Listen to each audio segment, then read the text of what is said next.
இறையேசுவில் பிரியமான சகோதர சகோதரிகளே, நமது ஆண்டவர் இயேசு கிறிஸ்துவுடைய திருப்பெயரால் உங்களுக்கும் உங்கள் குடும்பத்தில் இருக்கிற அனைவருக்கும் அன்பும் சமாதானமும் மகிழ்ச்சியும் உண்டாவதாக. அன்புமிக்கவர்களே, ஜூலை மாதம் 31ஆம் தேதி தாயாம் திரு அவை புனித இக்னேஷியஸ் லோயோலா இஞ்ஞாசியார் என்பவருடைய நினைவு நாளை கொண்டாடுகிறது. அன்புமிக்கவர்களே, சேசு சபையினுடைய முக்கியமான நிறுவனராகத்தான் புனித லோயோலா இஞ்ஞாசியார் கருதப்படுகிறார். இவர் பிறந்தது ஸ்பெயின் தேசத்தில் 1491 ஆண்டு. பிறந்தது ஒரு மிகப்பெரிய பணக்கார குடும்பம். இளமையிலேயே செல்வ செழிப்போடு வாழ்ந்த இவர் உலகப்போக்கான ஒரு வாழ்வை வாழத் தொடங்குகிறார். அதனுடைய ஒரு காரணமாக தன்னுடைய எதிரி நாட்டை அழிப்பதற்காக காலாட்படையில் சேர்ந்து அவர் போரிட்ட பொழுது காலில் மிகப்பெரிய ஒரு பெருத்த காயத்தோடு இவர் மருத்துவமனையில் அனுமதிக்கப்படுகிறார். மருத்துவமனையில் வேதனையோடும் வலியோடும் வாழ்ந்து கொண்டிருந்த புனித லோயோலா இஞ்ஞாசியார் அங்கிருந்த செவிலியர்கள் இவருக்கு புனிதர்களுடைய வாழ்க்கை வரலாற்று புத்தகத்தை கொடுக்கிறார்கள்.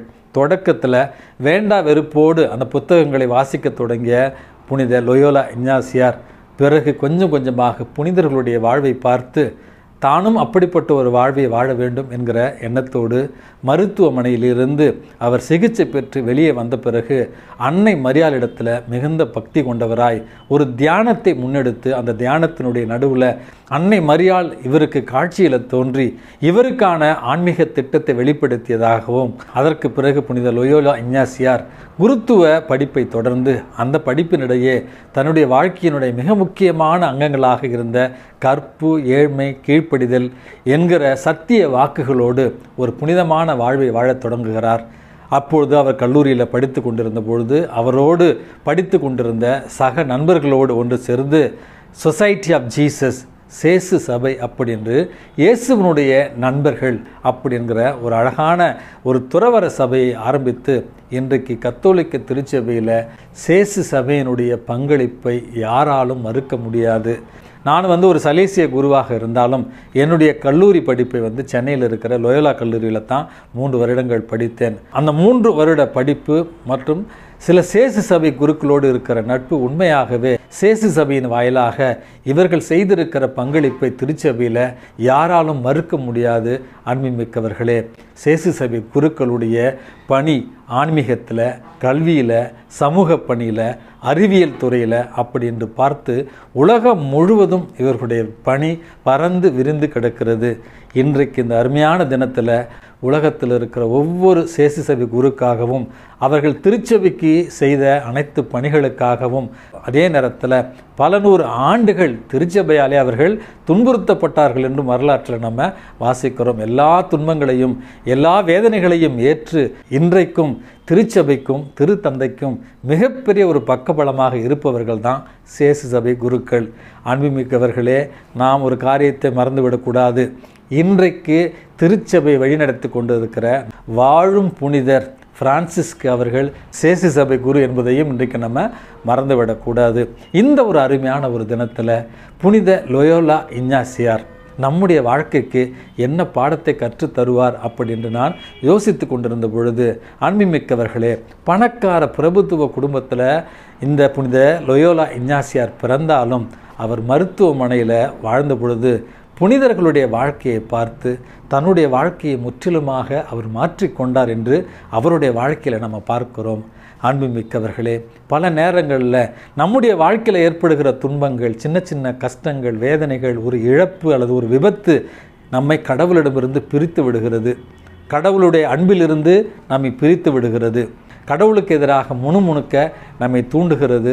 கடவுளை விட்டு பிரிந்து வெகு தொலைவில் செல்வதற்காக இந்த துன்பங்கள், வேதனைகள் ஒரு காரணமாக அமைந்து விடுகிறது. ஆனால் புனித லோயோலா இஞ்ஞாசியாருடைய வாழ்வில் அவருக்கு ஏற்பட்ட அந்த விபத்து, அவருக்கு ஏற்பட்ட அந்த வலி, வேதனைத்தான் ஆன்மீகத்தின் பக்கமாக அவர் திரும்பி ஆண்டவரை முழுவதுமாக அன்பு செய்வதற்கும் ஏற்றுக்கொள்வதற்கும் ஒரு காரணமாக இருந்தது. பல நேரங்களில் துன்பங்கள் நம்மை கடவுளை விட்டு பிரிப்பதாக நாம் நினைத்து கொண்டாலும் புனித லோயோலா இஞ்ஞாசியாருடைய வாழ்வு இந்த அழகான பாடத்தை நமக்கு சொல்லித் தருகிறது. துன்பங்கள் வாயிலாக இறைவன் பல நேரங்களில் நம்மோடு பேசுகிறார், நம்மோடு உறவாடுகிறார், அவருடைய திருப்பாடுகளில் நமக்கு பங்கு தருகிறார் என்கிற எண்ணத்தோடு துன்பங்கள் வருகிற நேரத்தில் ஆண்டவரை இன்னும் இறுக பற்றி கொள்ள இன்றைக்கு நம்ம முடிவெடுப்போம். இரண்டாவது ஒரு அழகான பாடமாக இன்றைக்கு நமக்கு கொடுக்கப்பட்டிருக்கிற நற்செய்தி வாசகமானது இறையரசை பற்றின ஒரு நற்செய்தி வாசகம். விலை உயர்ந்த ஒரு புதையலை கண்ட ஒருவர், விலை உயர்ந்த முத்தை கண்ட ஒருவர் தனக்கு இருந்த சொத்தை முழுவதும் விற்று அதை உரிமையாக்கி கொண்டது போல இயேசுவினுடைய இறை அரசுக்காக நம்மிடம் இருப்பதை அனைத்தையுமே நாம் இழந்துவிட துணிந்துவிட வேண்டும் என்பதைத்தான் புனித லோயோலா இஞ்ஞாசியார் இரண்டாவது செய்தியாக இன்றைக்கு நமக்கு சொல்லுகிறார். மிகப்பெரிய பிரபுத்துவ குடும்பம் என்று சொன்னேன்.